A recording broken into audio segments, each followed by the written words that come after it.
Alrighty, so here we are today. I'm just going to talk a little bit about Kabbalah. I've been thinking about it recently, but most specifically, I've been thinking about how I guess you could say Rosicrucians use it, or, general Western esoteric types use it. Because originally, the Kabbalah and, say, astrology were two completely different systems. They didn't really interconnect until, the 18th, 19th century when they were basically mashed together.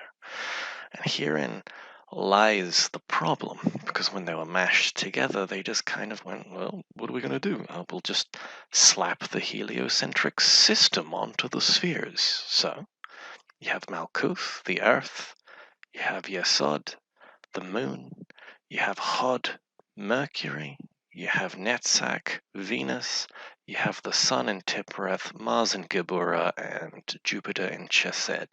Probably mispronounced all of those, whatever. Now here's the thing that's important.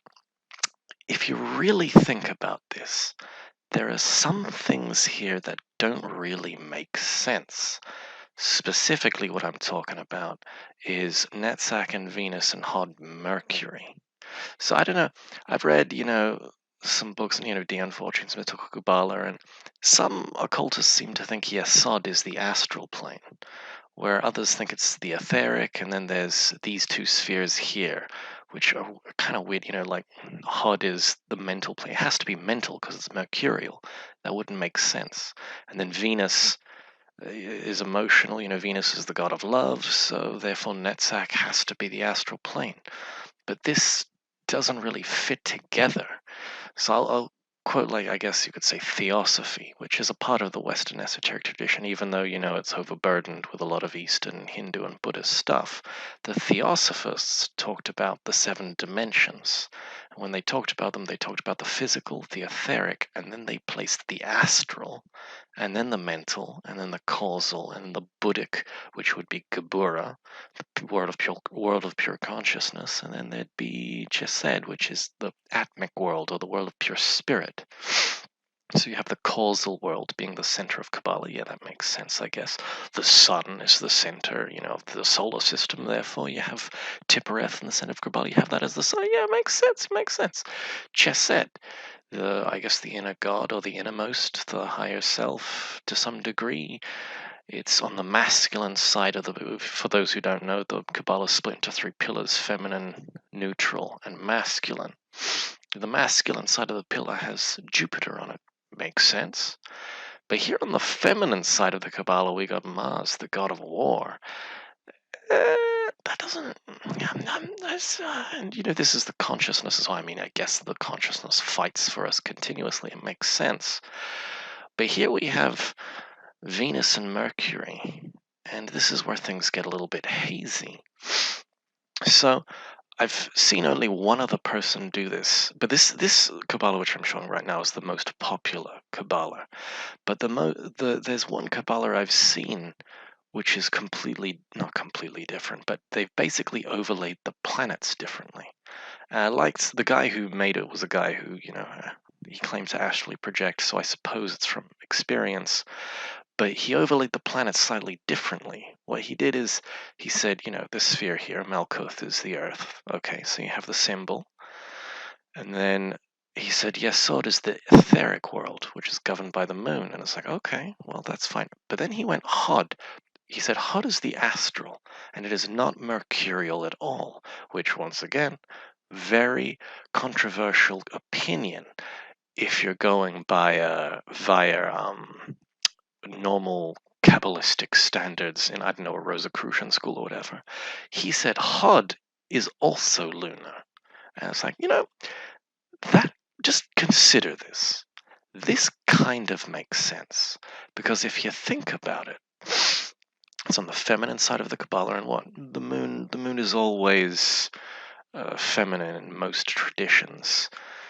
The Selene for the Greeks, etc., etc., etc. Whereas this place here, Hod, which if you go by theosophy, the physical, etheric, astral, This would be the mental. You have the mental, but as Venusian, that doesn't really make sense.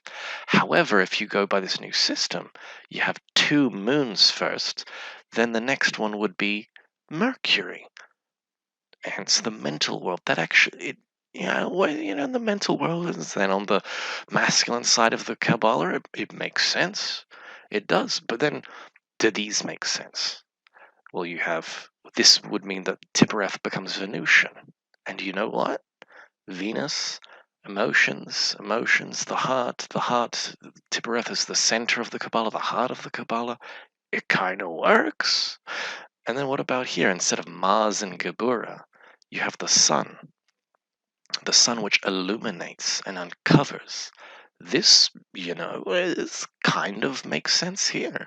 And then here we have Mars, where you could say this is the innermost, the thing that's always active, the thing that always, I don't know, like fights for us while we're in creation. I don't know. But once again, it's Mars, but then it's on the masculine side of the Kabbalah. Then fits. Then, if you this is by going by gender, feminine, masculine. I mean, hey, you may not say, oh, you may disagree, and oh, this is definitely more Jupiterian, but I don't know. That second way of going Moon, Mercury, Venus, and then via proxy having the Sun in Geburah and Mars and Net in Chesed. I kind of was like, wow, that's genius. That's genius that someone would think to do that. And then you might be saying, well, what about the top three spheres? And it's like, well, Darth really is where creation, I guess you could say it's the abyss, and then the seven spheres are really in creation. Well, these three spheres aren't really in creation, they're like pre-creation.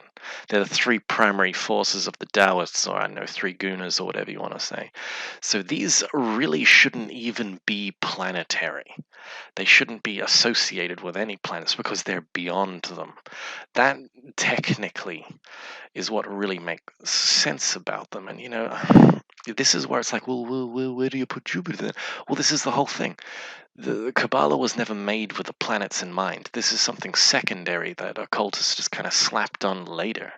But yeah, I don't know. I don't know how you take that idea. I thought it was a groovy idea. Tell me what you think.